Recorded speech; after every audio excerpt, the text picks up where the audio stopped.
Poikina tiaute peto, apsa girdi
The next song, also from the clouds.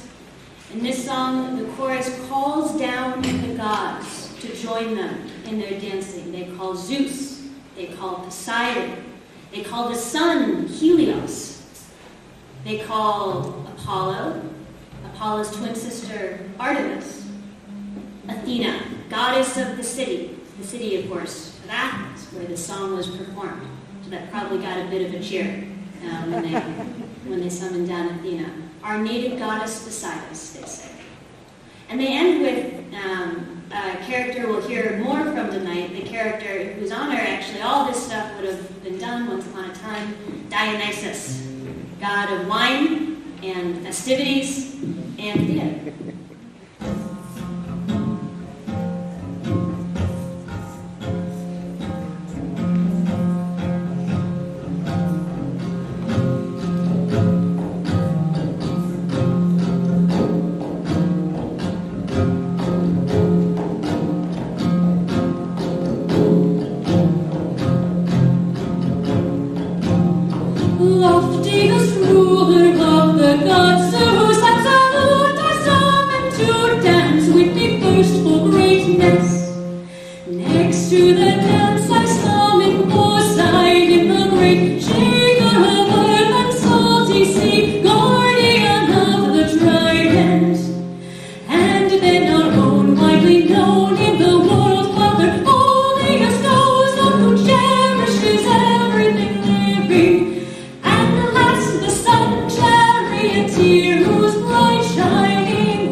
Then I heard a piteous voice.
your life will you ever share? Your mother reached the one, and the beloved spring comes, your star no longer there. Land of your ancestors out of sight, all through the cities is going down. Reputation that betrays you to a barbarian land. Oh, party on like the layers of salt and surface has now forsaken his land. And never again will he dust his father's old and famous house of life.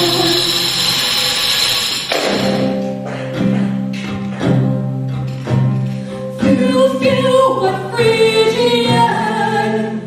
Or was it someone from Hellenic land? Who felled a tree, evergreen tears for Ilion to cry? Then the son of Priam, Paris, assembling a ruinous ship, went sailing with barbaric port after me in hearth and home. After my most unfortunate beauty, so to take and play, when in murderous crafty Aphrodite sailed, driving on death for sons of Danaeus. Oh, wretched misfortune! Then she of the golden throne, the holy embrace of fathers, we Mira sent forth the swift for Hermes' mindless progeny.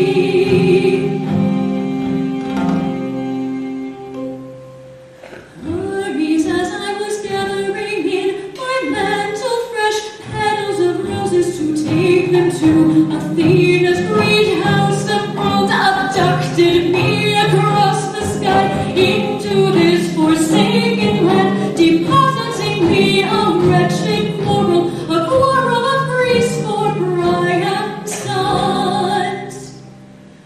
My name, however, meanwhile along the banks of the Simois gathered a false report.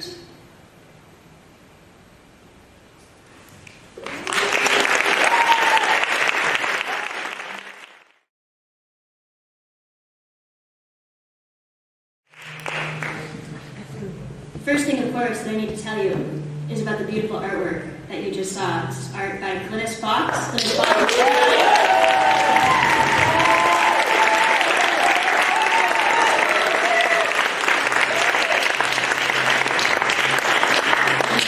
Couldn't have done the play without her, and we're so happy to have her with us for these songs.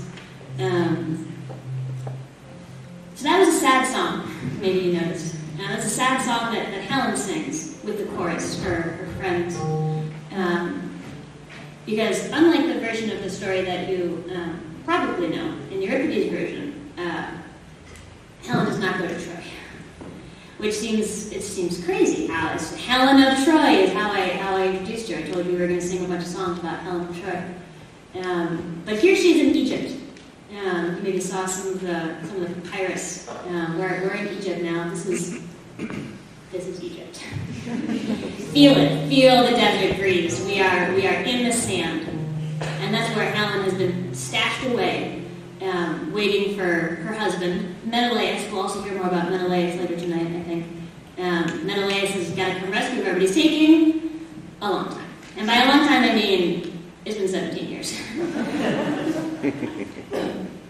But good news. Don't worry. I know you were worried. Don't worry. He's coming. He's on his way. He's actually almost here. And Helen was really sad, but now she's happier because she got the news that he's almost arrived. And that's the next song.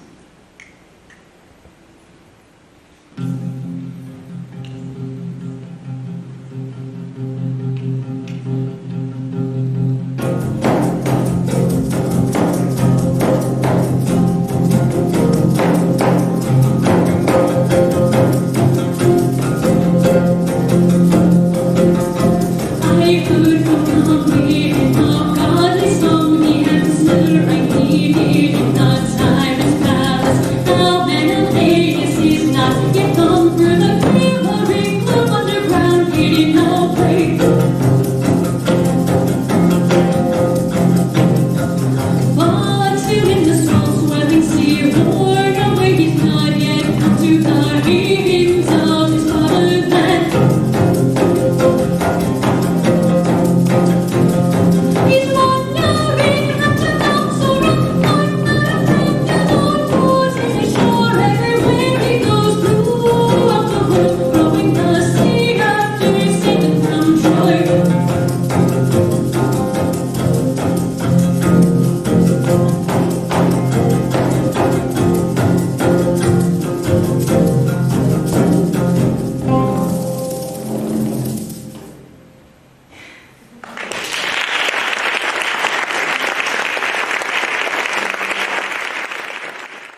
kinds of things happen. I told you that it's a drama, but it's really kind of like a comedy. One of the ways in which it's like a comedy is a kind of comedy of errors, mistaken identity moment. Menelaus, you see, thinks that Helen went to Troy. Everyone thinks that Helen went to Troy, and only Helen and people in Egypt, where we are, so you all know too. Everyone else thinks that Helen went to Troy. The reason they think that is because, and this is the, if nothing else requires suspension of disbelief, this will be it. The gods crafted a perfect double of Helen from the clouds. And that double went to Troy with Paris, the Trojan prince. And the whole war, which took 10 years, famously, right? 10-year war, lots of people died. Most of our favorite characters die in that war. See the Iliad for more details. But it was all fought, we are able to understand, right, in Euripides' particular version of the story, all fought over this cloud double. Which must have been a pretty convincing cloud double, right? If you think of like a double made from the clouds, you don't think of anything too substantial, but she must have been like really convincing. Because that's the whole war. Okay, 10-year war. And now it's been 7 more years. I told you Helen's been waiting for 17 years. It's taken Menelaus 7 years to get as far as he has. To Egypt, from the coast of Turkey. And he's trying to get to Greece. So he's not too good at this. Not too good at the sailing thing. And not too good at a lot of things, actually. So that's why this play is so funny, is because Menelaus is pretty bad at stuff, and Helen has to figure things out. And convince him that it was his idea. So like some comedy is not as modern as we maybe think it is. But the next song actually has nothing to do with any of that. Sorry. The next song is about the Trojan War again. It's a 10-year war. There's lots to sing about. And it's a choral song. So you have to imagine that it's a chorus singing. We do the song in Greek. This is the ancient Greek text that Euripides wrote, and that scribes then copied down over and over again for 2,000 years. And so you'll get a feel for what that sounds like. All right, here we go.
Kati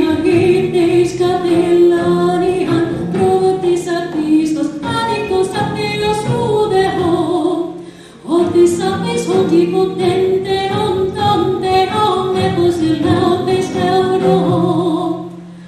Afrontes osoitas, aretas, podemullo, aisitan, kaiutanos, taas amatos, kataluonen noin, iarkan ilekriminen, aivoto supotes, lepsekan antropompoles, abriavios, casera, ontaramus, exondi, urpus, ai logos, sanerin, noherna, nundoime nada, melontai, kato, terea, demonios, auspenios, e pesuto vlogs, epide, koteja, katesi, peis, atlihat, suporaisen, veinais.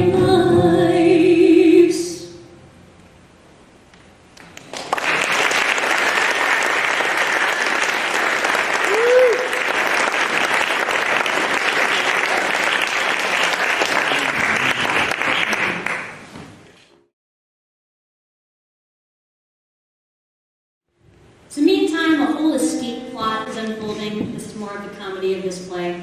How are we going to get out of Egypt? Egypt is wonderful, it's beautiful, it's warm, which sounds really great right now, but Helen and Menelaus want to go home. They contrive a crazy plan. They're going to, again, suspension of belief, but wait for it, because it works. They're going to convince the king of Egypt that Menelaus is dead, and that you need to bury him at sea. And they're going to convince the king to give them a ship. Because you got to bury Menelaus at sea. It's only the honorable thing to do. And of course you have to have an armed, honor guard on the ship with weapons and treasure to throw into the sea to honor the dead man. So that's how the king of Egypt gives Helen and Menelaus everything they need to go home. The king of Egypt, by the way, also wants to marry Helen. This is part of the many troubles that spring up for Helen because she's just that beautiful. So they have to go home in part to save her from his evil clutches. But this next one also isn't about that. Euripides does this thing. Lots of people did this, but he was maybe especially known for it, where he writes a play, and you're doing the play, and the action's happening. Then the song is about something else. And you kind of spend the song thinking about, maybe this has something to do with it. So you guys can think about what this song has to do with the plot that I'm telling you about. But this is actually a song about a mother and a daughter. Whole different family thing, maybe, although Helen is going home to her daughter, so. Demeter and Persephone. This is a famous story. This is a less famous story than Helen. Maybe some people know the story, Demeter and Persephone? Yeah. Great. Persephone is the daughter, and she's picking flowers in the field, and she's captured by the god of the underworld. And Demeter demands her back, and she doesn't get her back. And so she rages, and the earth is desiccated. Nothing will grow, and this is the wrath of the goddess, right? And eventually there's a reconciliation. And in this story, there's a reconciliation through music. Because here we are singing on stage.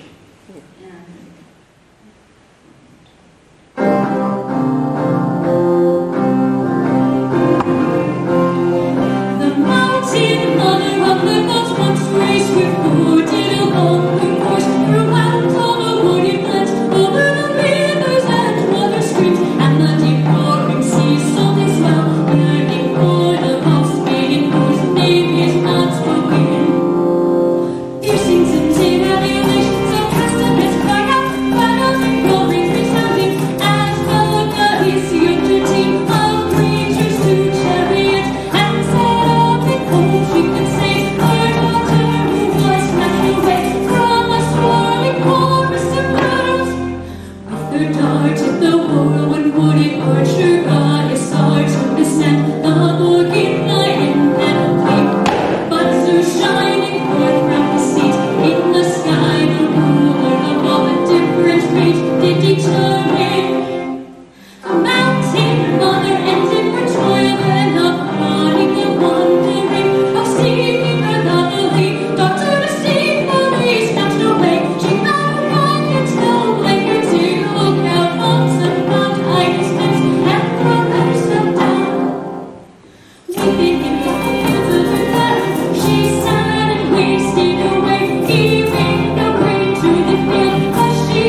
So this crazy plan, tricking the king to give him a ship full of weapons and gold, it worked, believe it or not.